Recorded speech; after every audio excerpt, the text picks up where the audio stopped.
One piece of information we hope to learn tonight from this press conference, as you see city leaders and authorities make their way to the podium, is how many officers were injured and the agencies those officers belong to. And we see here Vi Lyles, the mayor, is there along Police Chief Johnny Jennings, and it looks like they're about to begin. So let's go ahead and listen in. Charlotte-Mecklenburg Police Department here in Charlotte, North Carolina. I appreciate your patience this afternoon as we have worked through the situation that we've been dealing with today. There's no doubt that our Charlotte community has experienced a tragedy today. And it's one that, as a law enforcement community, we always know is possible, but we never expect. It never gets easier. We're going to do our best to answer your questions today, to provide details, to be transparent about the events of this afternoon. But I do implore you to understand that we're dealing with a tragic loss of life today. And that loss of life is very fresh. There's details that we do not know. There's questions that we frankly just aren't going to be able to answer. We will take your questions, but first, the Chief of Police for the Charlotte-Mecklenburg Police Department, Johnny Jennings, is going to come and give you some information and share his thoughts. I'll spell that for you. Johnny is Johnnny. Last name is Jennings, Jennings. After Chief Jennings, the mayor of the city of Charlotte, Vi Lyles, is going to come and share her thoughts. Vi, V-I, Lyles, L-Y-L-E-S. Chief. Thank you, Lieutenant. Today's an absolute tragic day for the city of Charlotte and for the profession of law enforcement. Today we lost some heroes that are out to just simply trying to keep our community safe.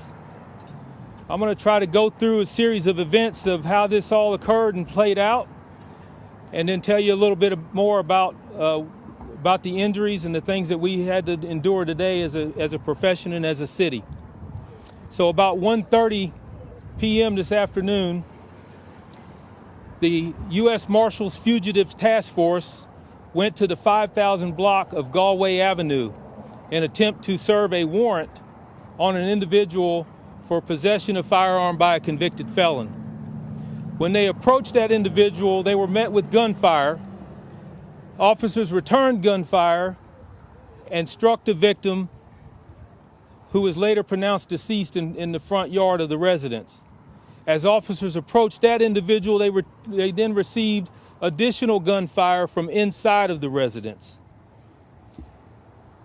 So after a long standoff, we were able to clear this residence and confirm that there were 2 additional people inside. They were both brought to the police station as persons of interest, and we're trying to determine now what exactly occurred inside of the residence. Tragically, there were 3 members of the U.S. Marshals Task Force who were pronounced deceased, and there were 4 CMPD officers who were shot, one being in critical condition who is now in the hospital fighting for his life. A total of 8 law enforcement officers were shot by the suspects in this house. So we are very early in the investigation. CMPD will lead this investigation. We still have a lot to uncover, a lot of questions that are not answered right now. So please respect the fact that I won't be able to answer some of the questions that you're going to have.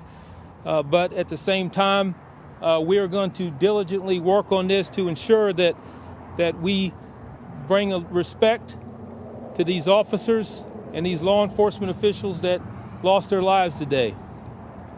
And this is a good example of what we try to tell people every single day, that when we put on this uniform, that we don't have any guarantees that we'll return home. But yet we have a lot of great men and women across this entire country that do it every single day to make sure that you're safe in your communities.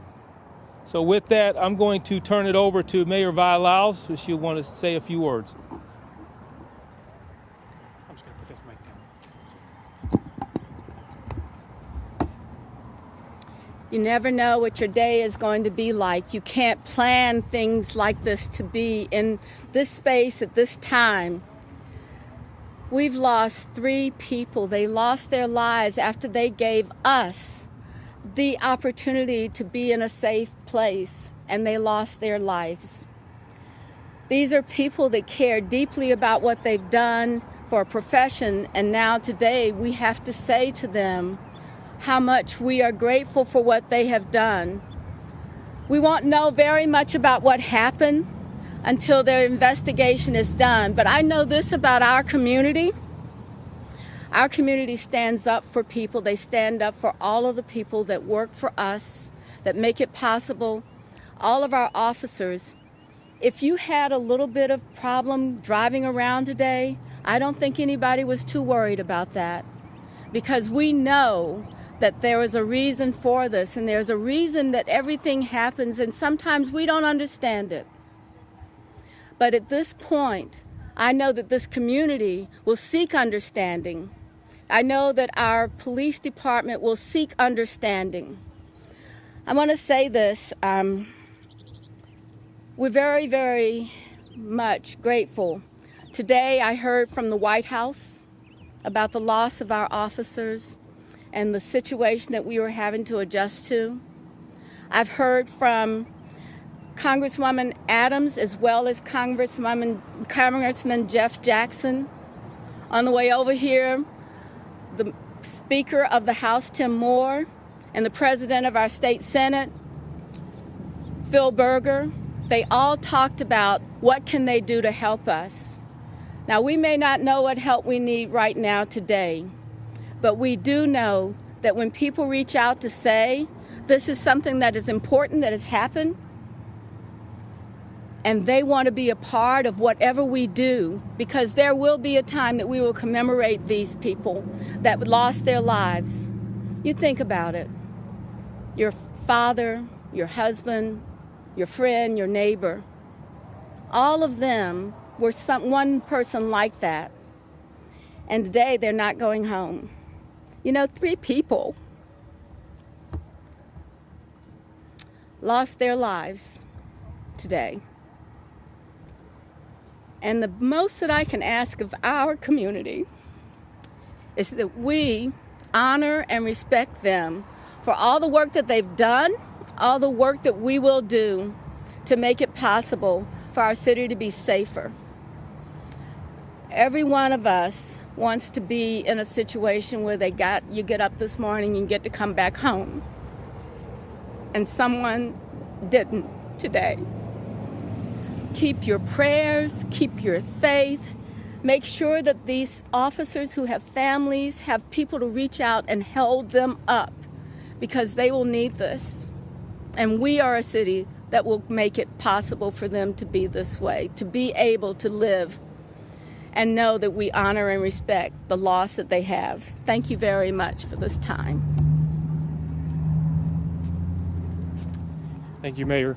I want to take just a moment just to clarify. There was a total of 4 CMPD officers that were struck by gunfire today, and 4 task force officers. So that's a total of 8 law enforcement officers who were struck by gunfire today. I want to take a minute to recognize the people standing behind us here today. The first responder community, the government organizations that stand behind me. This is a community within the community, and it's incredible the bond that we have, and it's demonstrated in no other way like it is in moments of crisis and in moments of tragedy like the one that occurred today. So to recognize the people that are with me today, we have the Charlotte Fire Department, Medic, Department of Homeland Security, Federal Bureau of Investigation, Department of Alcohol, Tobacco, Firearms, U.S. Marshals, Mecklenburg County District Attorney's Office, North Carolina Highway Patrol, and I sure hope I didn't leave anybody off the list. But for on their behalf, I want to thank you for being here. And on behalf of all the men and women that they represent who answer the call, especially when tragedy strikes, I want to thank them. Any questions that you have, Chief Jennings and Mayor Lyers are available. Chief Jennings, you mentioned that these marshals were serving a warrant for a convicted fellow with a weapon. Yes. Knowing that they're going into a situation where they know that someone has a weapon, how does that change the way that they respond, if at all? Well, it certainly changes the response. The question is, how does it change the response when you're going into a residence where someone has a history of having a weapon? And let me just be clear, the U.S. Marshals Service, their fugitive task force is comprised of surrounding agencies. So there are multiple agencies that are involved with the fugitive task force with the Marshals Service. The Charlotte-Mecklenburg Police Department is a member of the U.S. Marshals Task Force as well. So anytime you are dealing with someone who is a convicted felon and who has been caught previously with a firearm, it does raise concerns and raise awareness when you are responding. So when they do that, part of the reason the task force is such an imperative part of what we do every single day is because they have extensive training and they train together to be able to deal with these kind of situations. It's always going to be something that's on the forefront of their thought process when you're going after Charlotte's most dangerous people. And unfortunately today was something tragic that we never want to see. I never want to stand in front of you today to talk about an incident such something this tragic. It's really heartbreaking, yes.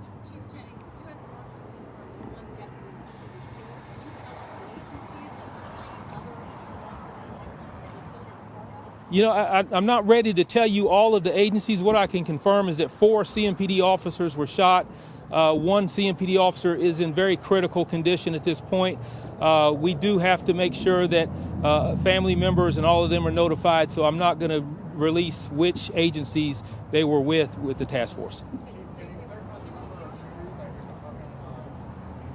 So the question is the number of shooters. Right now, we believe there are 2 shooters involved. Again, we have 2 people of interest at the police station that are being questioned right now. And we have confirmed that the individual that was set up, that we were serving the warrant on, was the individual who fired the initial shots and was deceased in the front yard at the end of all of this. So, besides the one in critical condition, how were the other officers doing? the other officers, besides the officer that's in critical condition, the other officers are stable.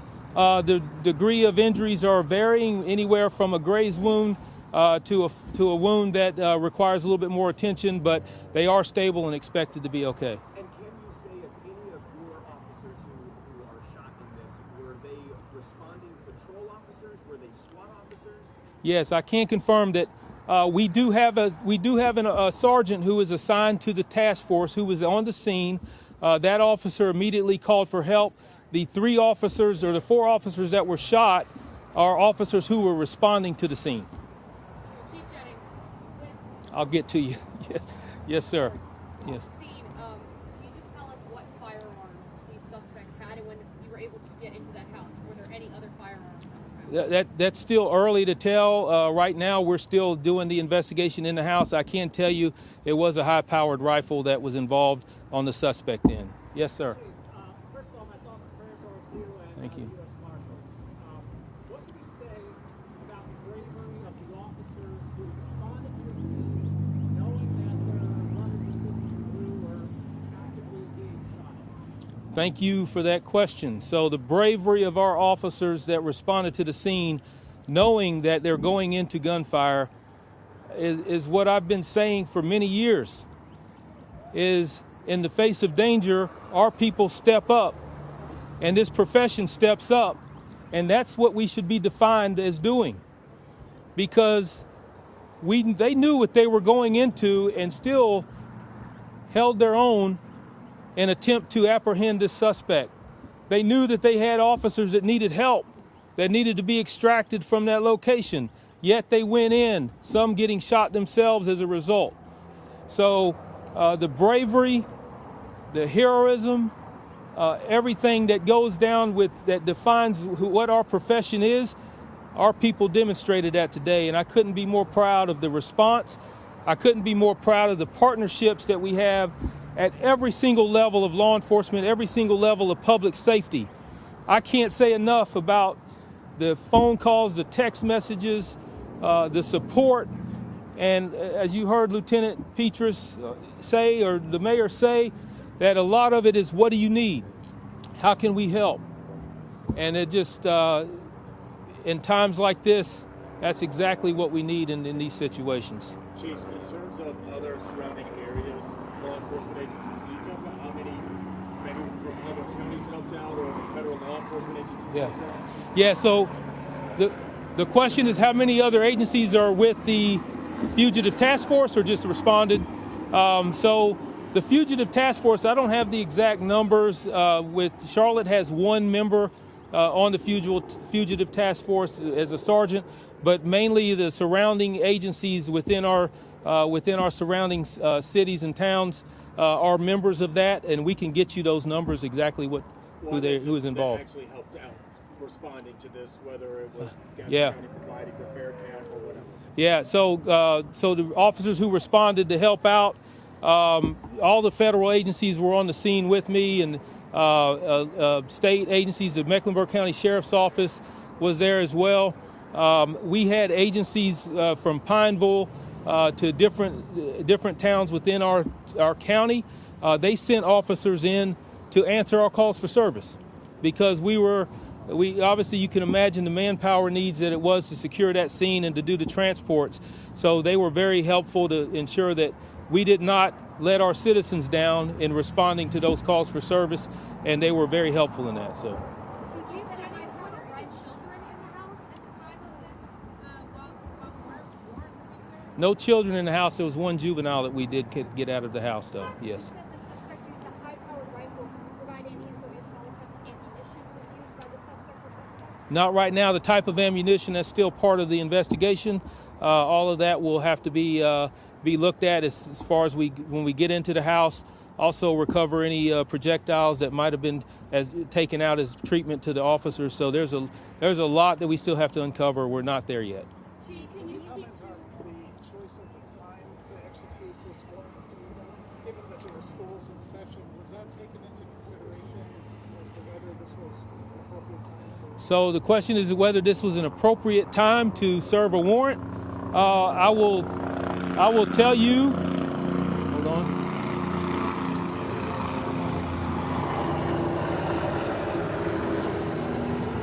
I will say when you're talking about a felon who has propensity to carry a firearm, there is no great time to do it, whether it's in the middle of the night or in the middle of the day.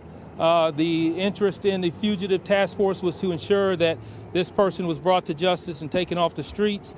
And unfortunately, he decided that he was going to respond to that by gunfire at our officers. Yes, ma'am. Do you have any prior histories or calls regarding this place of residence? I do not right now, but the history of this residence, the history of the individual, all of that will be released very soon. We're going to try to get that information out. We do have a lot of family notifications that we have to make in order to provide more information to each and every one of you about this individual. So. Right now, the shelter with the Yeah, so the question is right now, is the shelter in place open? Is the area okay to go back to normal duties? Yes, we're going to be at the residence processing the crime scene probably for several hours. But as far as the lockdowns and closure of roads and all of that, we have opened that back up. The house has been secured, by our officers have been cleared, and now comes the tedious task of ensuring that we collect the evidence and process the scene. Yes. I just wanted to confirm with you. You said one suspect was shot in that front yard. You mentioned there were two more people inside that house that are now in custody. Are one Yes. of those two people the additional shooter, or was there a second victim, or one of those suspects? Yeah, so the question is about the two other individuals who came out of the house later. I can't confirm right now which one or if either are the suspects in the additional shots that were fired. What I can tell you is that we had the house secured, and the perimeter was secure, and we continued to take gunfire from inside the residence. And after we cleared the residence, there were only two individuals that came out.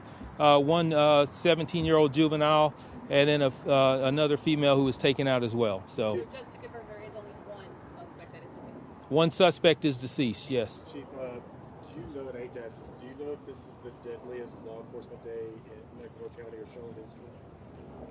I cannot. I've been with the Charlotte-Mecklenburg Police Department for 32 years.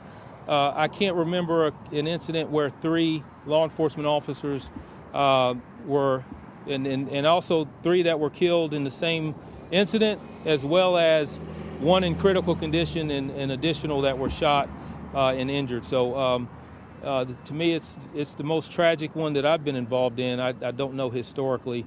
I can't imagine that there's one that's any worse than what we're seeing today. Chief, what are the questions that your investigators will be working to answer in the coming days, weeks, months? Well, a lot of the questions that need to be answered, we don't even know what those questions are right now. We have to get a full understanding of why this occurred, and also to uphold the integrity of the investigation. We want to make sure that we check all the boxes that we need to so that we can get a full prosecution in this case if and when it comes down to that. We know some answers, but we still have many that we have to clear up and many that we have to continue to work on until we can really lock down what happened, who was involved, and move on from there. So.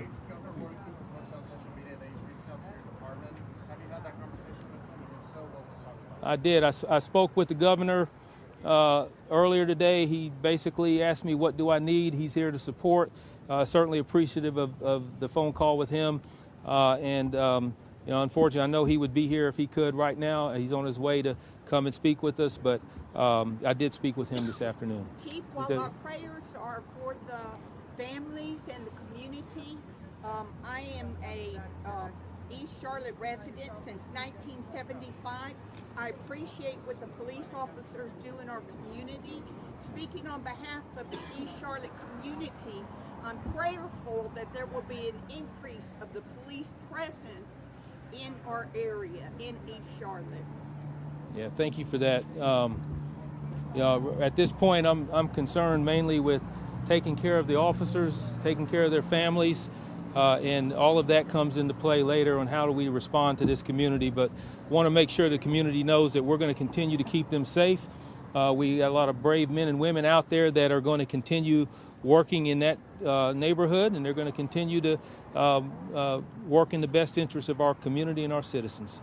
So yes, I'll take 3 more questions. Yeah. Chief, of the CMPD officers who responded and injured, how many of those officers were part of the U.S. Marshals Task Force, and how many were responding to the shots and injuries? Okay, all of the officers from CMPD that were injured were responding to the scene. The one sergeant that we have assigned to the task force was not injured. Yes.